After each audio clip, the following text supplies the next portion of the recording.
Sa ating pagsisimula ay pakinggan natin ang text na mababasa natin sa Lucas 8. Yang tinanggap ng mga tao sapagkat siya'y hinihintay nila, dumating noon ang isang lalaking nagngangalang Jairo, isang tagapamahala ng sinagoga. Nagpatira pa ito at nakiusap kay Jesus na sumama sa kanyang bahay, sapagkat ang kaysa isa niyang anak na babae na maglalabindalawang taong gulang na ay naghihingalo.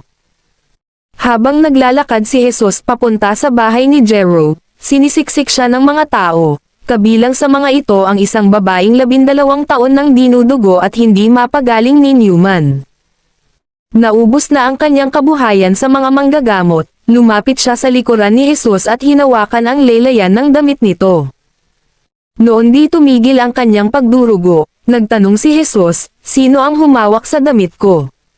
Nang walang umamin, sinabi ni Pedro, "Panginoon, napapaligiran po kayo at sinisiksik ng mga tao." Ngunit sinabi ni Jesus, "May humawak sa damit ko." Naramdaman kong may kapangyarihang lumabas sa akin, nang malaman ng babae na hindi pala may nilihim ang kanyang ginawa, siya'y nanginginig na lumapit at nagpatira pa sa paanan ni Jesus. Pagkatapos, sinabi niya sa lahat ng naroon kung bakit niya hinawakan ang damit ni Jesus, at kung paanong siya'y agad na gumaling, kaya't sinabi sa kanya ni Jesus, "Anak, pinagaling ka ng iyong pananampalataya.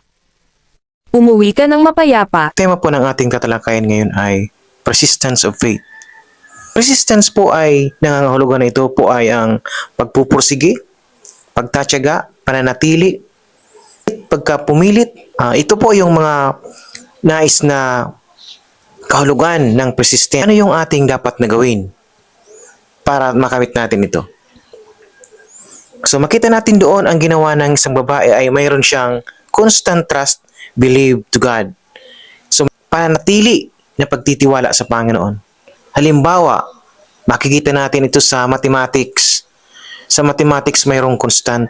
Ang sabi doon, any multiply number by 0, the answer is 0. So nangangahulugan lamang na kahit anong numero ang i-multiply mo sa 0, the answer is 0. So ganun yung constant.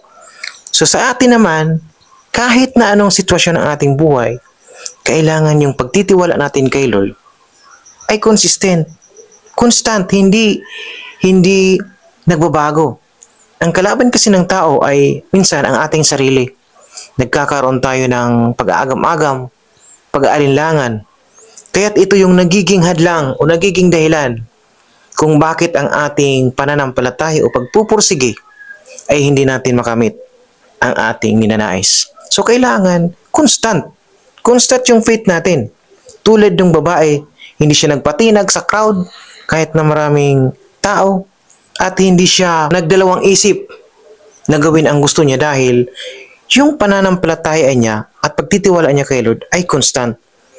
So kung gusto nating mag-persist sa ating pananampalataya, kailangan na constant yung ating pagtitiwala kay Lord. Hindi pa bago-bago.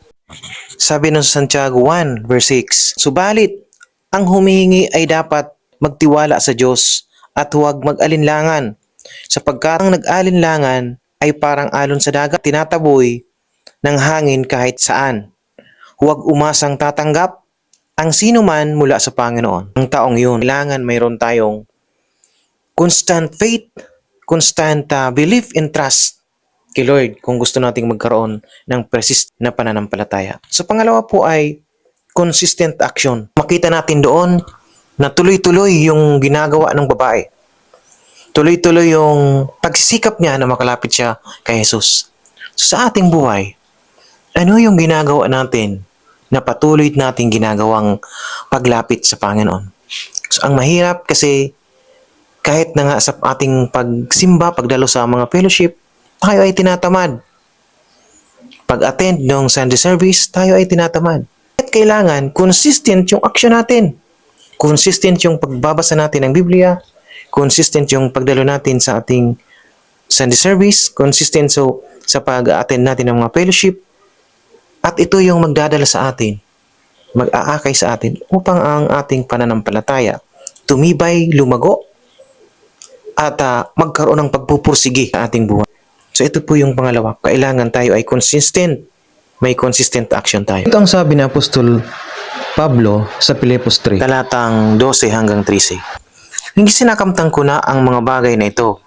Hindi rin sa ako'y ganap na. Ngunit sinisikap kong makamtan ang gantimpala sapagkat ito ang dahilan kung bakit ako'y tinawag ni Kristo Jesus. Mga kapatid, hindi ko ipinapalagay na nakamit ko na ito.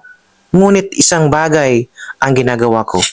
Habang nililimot ko ang nakaraan ay sinisikap na marating ang layuning nais kong makamtan.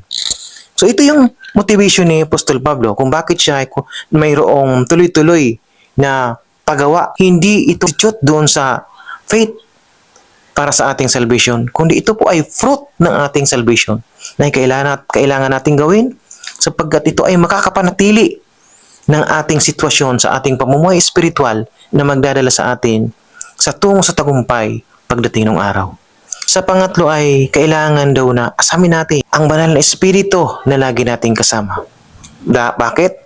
Sapagkat yun yung magbibigay sa atin ng kakayahan at kaisipan, wisdom para magawa natin ang ating gustong gawin sa gawain sa Panginoon at gusto natin sa gawain sa kingdom ni Lord.